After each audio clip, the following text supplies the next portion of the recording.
Riskuješ kopec peniazy, ani o tom nevieš. Je úplne super, že sa téma investovania tak často teraz rieši. Akurát, že plány, ktoré si ľudia stanovia na začiatku, nie sú schopní dodržať pár mesiacov, nie to ešte rokov. Z toho vzniká problém, kde už sa začínaš podobať na tradera a nie na investora. Na začiatku si vyplnil dotazník, odpovedal si na otázky, mal si nejaký cieľ a tú cestu, ako sa k tomu cieľu priblížiš. Potom príde správa z YouTube, potom príde to a potom príde odporúčanie od niekoho iného. A začínaš rozmýšľať nad tým, či to máš dobre nastavené a či by si nemal toto predať a toto kúpiť.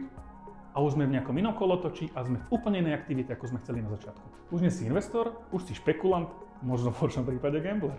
Moja otázka, ktorú dávam často klientom, keď príde na nich toto nutkanie niečo predávať alebo kúpiť, lebo niečo. Bolo to na začiatku napísané v tej stratégii? Kľudne zdrať papiera A4. Keď nastane toto, spravím toto. To, čo sa chystáš spraviť, je v súlade s tým, čo si napísal na ten papier?